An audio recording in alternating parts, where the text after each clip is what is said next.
आप देख रहे हैं इंडिया न्यूज। आपके साथ मैं हूं रचना बंसल। सुपरफास्ट खबरों में तेज रफ्तार खबरें आप तक पहुंचाते हैं। शुरुआत लखनऊ से। लखनऊ में मुख्यमंत्री योगी आदित्यनाथ केजीएमयू के कोविड सेंटर पहुंचे, जहां सीएम ने कोविड सेंटर का निरीक्षण किया। सीएम योगी का बयान कहा, देश दुनिया कोरोना से जूझ रही है। देश दुनिया में कोरोना की तीसरी लहर है। आगे उन्होंने कहा कि पीएम मोदी के नेतृत्व में कोरोना से जंग जारी है। देश में कोरोना प्रबंधन का बेहतर काम हो रहा है। सीएम ने कहा कि कोरोना का नया वेरिएंट ओमिक्रॉन कमजोर है। उन्होंने कहा कि सबसे ज्यादा एक्टिव केस भी लखनऊ में है, जिसे लेकर लखनऊ के लिए एक्सपर्ट्स कमेटी बनाई गई है। सीएम ने आगे कहा कि डॉक्टर्स की एक्सपर्ट कमेटी कारणों का पता लगाएगी। दूसरी लहर की तुलना में कम खतरनाक ये ओमिक्रॉन वेरिएंट ओमिक्रॉन एक बीमारी है, जिससे सतर्क और सावधान रहना है। सीएम ने कहा कि खासकर बीमार, बुजुर्ग, बच्चे ज्यादा सतर्क रहें। सामान्य लोग भी सावधानी, सतर्कता बरतें। वर्तमान में सिर्फ 1% लोग ही अस्पताल में भर्ती हैं।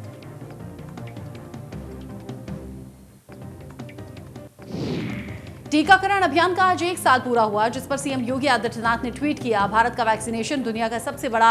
देश के 92% लोगों को पहली डोज लग चुकी है। 70% लोगों को दोनों डोज लगी हैं। आप भी अवश्य लगवाएं टीका। टीका जीत का। लखनऊ में बीजेपी दफ्तर में ज्वाइनिंग का कार्यक्रम हुआ। केंद्रीय मंत्री अनुराग ठाकुर और प्रदेश अध्यक्ष स्वतंत्र देव सिंह की मौजूदगी में वीआरएस ले चुके आईपीएस असीम अरुण बीजेपी में शामिल हो गए। अनुराग ठाकुर और स्वतंत्र देव सिंह ने आईपीएस असीम अरुण को सदस्यता दिलाई। स्वतंत्र देव ने कहा कि असीम अरुण की ईमानदार छवि, वहीं कहा दलित, वंचित, पिछड़ों के साथ अन्याय नहीं होगा। प्रदेश अध्यक्ष स्वतंत्र देव सिंह ने आगे कहा कि बीजेपी नीतियों को देखते हुए आईपीएस असीम अरुण ने बीजेपी ज्वाइन की। वहीं विपक्ष पर हमला बोलते हुए कहा कि पहले गुंडों को छोड़ने के लिए नेता फोन करते थे। केंद्रीय मंत्री अनुराग ठाकुर का बयान, कहा लाखों युवाओं को अवसर मिलेगा। बेदाग अफसर रहे हैं असीम अरुण।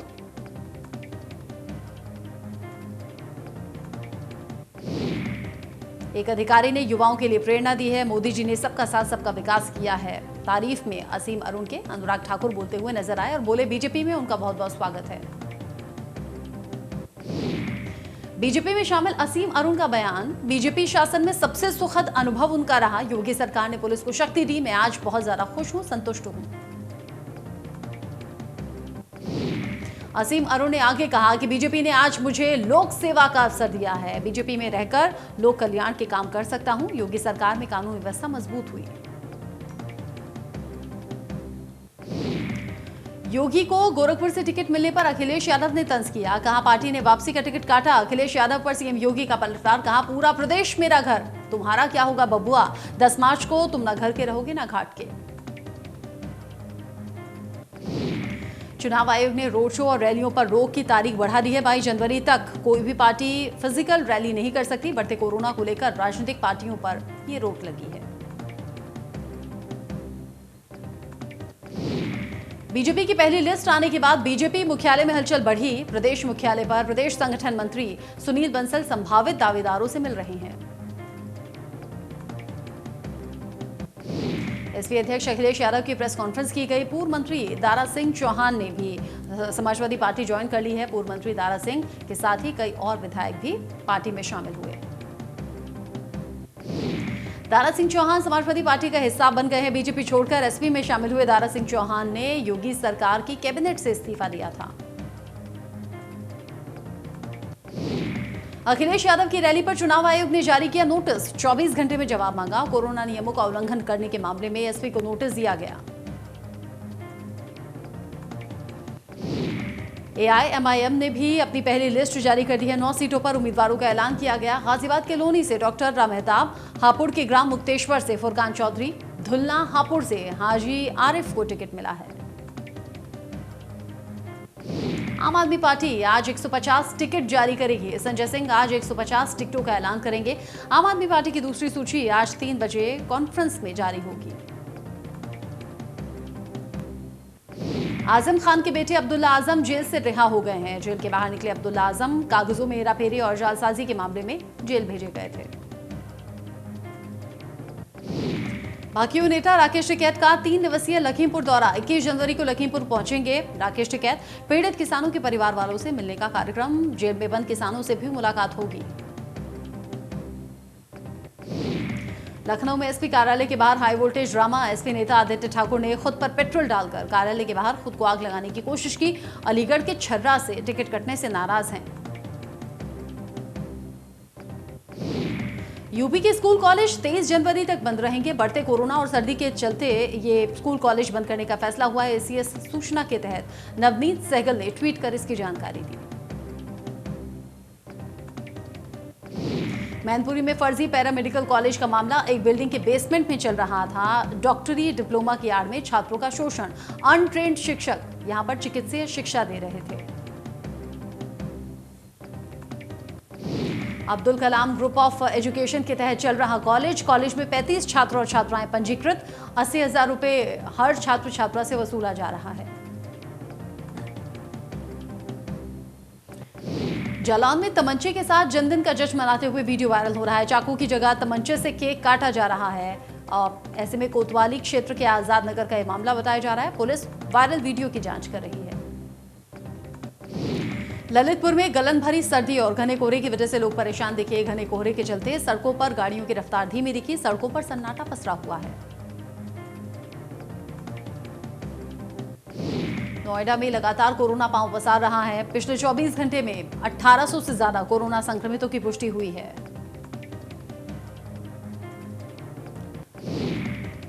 कहीं ना कहीं लोगों की लापरवाही के चलते नोएडा में आंकड़ों में बढ़ोतरी देखी गई है। लोग मार्केट में बिना मास्क के घूमते हुए नजर आ रहे हैं। पिछले 24 घंटे में 1000 से ज्यादा मरीज ठीक भी हुए हैं, जिसके बाद उन्हें घर भेजा गया। मुरादाबाद में 2 वाहनों के बीच में टक्कर होने से हादसा हुआ। हादसे में करीब आधा दर्जन लोग जख्मी हो गए। एक महिला की मौके पर ही मौत हो गई। हादसे के बाद वाहन चालक मौके से फरार। सभी घायलों को अस्पताल में भर्ती करवाया गया। घटना कुंदरकी थाना क्षेत्र के बिस्किट फैक्ट्री के पास ही बताई जा रही है। सूचना के बाद पुलिस मौके पर पहुंची। उत्तराखंड में बीजेपी नेताओं की कोर कमेटी की बैठक आज। गृह मंत्री अमित शाह, सीएम पुष्कर सिंह धामी समेत कई दिग्गज नेता इसमें शामिल रहेंगे। उम्मीदवारों के नाम पर चर्चा होगी। चुनाव आयोग का बड़ा फैसला। यूपी, उत्तराखंड समेत 5 राज्यों में रैलियों और रोड शो पर 22 जनवरी तक जारी रहेगी पाबंदी। 50% लोगों के साथ मीटिंग की अनुमति। धर्म संसद मामले में यति नरसिंहानंद भी गिरफ्तार हुआ। जितेंद्र नारायण की रिहाई को सर्वानंद घाट पर लेकर कर रहे थे सत्याग्रह। 2 दिन पहले जितेंद्र नारायण की गिरफ्तारी हुई है। चुनाव से पहले उत्तराखंड एसटीएफ का छापा। 4 करोड़ के पुराने नोट के साथ 7 लोग गिरफ्तार हुए। आरबीआई ने नोट बदलवाने की कोशिश में आरबीआई से नोट बदलवाने के लिए ये गैंग सक्रिय था। उत्तराखंड में कोरोना विस्फोट हुआ। 24 घंटे में 3848 मरीज मिले। सक्रिय मरीजों की संख्या अब 14,500 के पार है। पहाड़ों पर भारी बर्फबारी से ठंड बढ़ गई है। शीतलहर के चलते लोग घरों में कैद हो गए। हवाई सेवाएं भी प्रभावित हुई हैं। कोरोना संक्रमण को देखते हुए चुनाव आयोग ने उत्तर प्रदेश समेत 5 चुनावी राज्यों में रैली, रोड शो और जनसभाओं पर 22 जनवरी तक रोक लगाई है। पहले प्रतिबंध 15 जनवरी तक था। 22 जनवरी को अब फिर से कोरोना के हालात पर समीक्षा बैठक होगी। वहीं राजनीतिक दल 300 लोगों के साथ कमरे में बैठकर बातचीत कर सकते हैं। चुनाव आयोग के नियमों को तोड़ने पर कड़ी कार्रवाई भी होगी। साथ ही उस पार्टी को आगे कोई अनुमति नहीं मिल पाएगी। कोरोना के बढ़ते मामलों की वजह से रैली और तमाम कार्यक्रमों पर रोक लगी है। इस बीच पीएम मोदी 18 जनवरी को अपने वाराणसी के कार्यकर्ताओं और बीजेपी के पदाधिकारियों से वर्चुअल संवाद करेंगे। विधानसभा चुनाव की घोषणा के बाद पीएम मोदी का यह पहला राजनीतिक कार्यक्रम होगा, जिसमें पीएम कार्यकर्ताओं से संवाद करेंगे और चुनाव जीतने का मंत्र देंगे। गोवा में दिल्ली के मुख्यमंत्री अरविंद केजरीवाल की प्रेस कॉन्फ्रेंस। कहा, गोवा के लिए नया एजेंडा लाया हूं। सरकार बनी तो भ्रष्टाचार खत्म कर देंगे। केजरीवाल ने कहा कि आम आदमी पार्टी देश की सबसे ईमानदार पार्टी है। गोवा की बदहाल सड़कें दुरुस्त करवाएंगे। गोवा में ईमानदार सरकार देने का लक्ष्य है। केजरीवाल ने आगे कहा कि गोवा में मोहल्ला क्लिनिक खोलेंगे, साथ ही कहा कि नीयत साफ, गोवा में ईमानदार सरकार देंगे।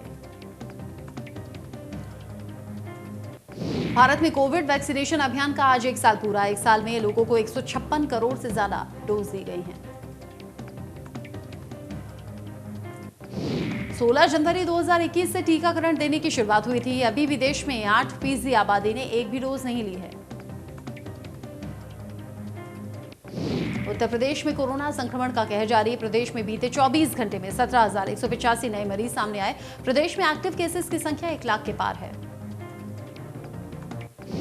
देश में पिछले 24 घंटे में कोरोना के 2,71,000 से ज्यादा केस सामने आए। 314 की मौत हो गई। देश में कोरोना के अब 1 लाख से ज्यादा नए केस सामने आने के बाद 2.5 लाख से ज्यादा नए केस सामने आने लगे हैं। देश भर में कोरोना के नए वेरिएंट ओमिक्रॉन का खतरा तेजी से बढ़ रहा है। देश के 28 राज्यों में ओमिक्रॉन के मामले 7,743 से ज्यादा हैं। महाराष्ट्र में कोरोना के 24 घंटे में 42,462 नए मामले सामने आए। 19 लोगों की मौत हो गई। झारखंड में कोरोना का कहर जारी, जहां पिछले 24 घंटे में कोरोना के 3,258 मामले सामने आए हैं। दिल्ली में पिछले 24 घंटे में कोरोना के 20,718 केस सामने आए हैं। एक दिन में 30 लोगों की मौत। हरियाणा में 24 घंटे में कोरोना के 9,050 नए केस सामने आए। 7 मरीजों की मौत हुई। एक दिन में 3,743 मरीज रिकवर हुए। हरियाणा में ओमिक्रॉन का एक भी नया केस सामने नहीं आया है। प्रदेश में ओमिक्रॉन की कुल संख्या 169 है। प्रदेश में ओमिक्रॉन के 6 एक्टिव केसेस हैं, जबकि 163 मरीज रिकवर भी हो चुके हैं। गुरुग्राम में कोरोना के 3,349 नए मामले सामने आए हैं। एक्टिव केसेस 19,266 हैं। उत्तर भारत के ज्यादातर राज्यों में कड़ाके की ठंड इस वक्त पड़ रही है, जिसके चलते दिल्ली, हरियाणा, पंजाब, राजस्थान समेत उत्तर भारत के अधिकतर राज्यों में कपकपी सर्दी का एहसास लोगों को हो रहा है। मौसम विभाग ने उत्तर पश्चिम भारत के कुछ हिस्सों में बहुत घने कोहरे की चेतावनी दी है। मौसम विभाग के मुताबिक पंजाब, हरियाणा, उत्तरी राजस्थान, दिल्ली, उत्तर प्रदेश, बिहार और उत्तर पूर्व भारत में घना कोहरा छाए रहेगा और लोगों को परेशानी होगी। देश में इलेक्ट्रिक कारों के लिए नई नीति घोषित की गई है। अब हर 3 वर्ग किलोमीटर के क्षेत्र में कारों के लिए चार्जिंग स्टेशन होंगे। न्यूजीलैंड के नजदीक स्थित देश टोंगा के पास प्रशांत महासागर में ज्वालामुखी फट गया। ज्वालामुखी फटने से टोंगा देश में सुनामी आ गई है। इसके साथ ही जापान के मौसम विभाग ने देश में सुनामी आने की चेतावनी जारी की है। साथ ही 3 फीट की ऊंचाई वाली लहरों के आने की संभावना है। अफगानिस्तान के पूर्व राष्ट्रपति हामिद करजई ने पाकिस्तान के प्रधानमंत्री इमरान खान को आईना दिखाया। उन्होंने कहा कि अफगानिस्तान को दूसरे देशों से मानव संसाधन की जरूरत नहीं है, उसके पास प्रशिक्षित और कुशल लोग हैं। विराट कोहली के टेस्ट कप्तानी छोड़ने के फैसले पर बीसीसीआई अध्यक्ष और पूर्व क्रिकेटर सौरव गांगुली ने ट्वीट किया। उन्होंने कहा कि उनका फैसला निजी है और बीसीसीआई इसका बहुत सम्मान करता है। भारतीय क्रिकेटर विराट कोहली ने भारतीय टेस्ट क्रिकेट टीम की कप्तानी छोड़ने की घोषणा की। उनके इस फैसले पर कई बॉलीवुड सितारों ने प्रतिक्रिया दी है और उनके फैसले का स्वागत किया। बॉलीवुड अभिनेत्री सारा अली खान ने अपनी मां के साथ इंस्टाग्राम पर महाकालेश्वर ज्योतिर्लिंग के दर्शन करने की तस्वीर साझा की है। सारा ने अपनी मां के साथ दर्शन करने के बाद तस्वीर शेयर की। टीएमसी के सांसद नुसरत ने इंस्टाग्राम पर अपनी एक हालिया वीडियो शेयर किया है। वीडियो में वो बोल्ड अंदाज में पोज करती हुई नजर आ रही हैं। आपको बता दें कि नुसरत ने एक फोटो शूट के लिए ये वीडियो शूट किया।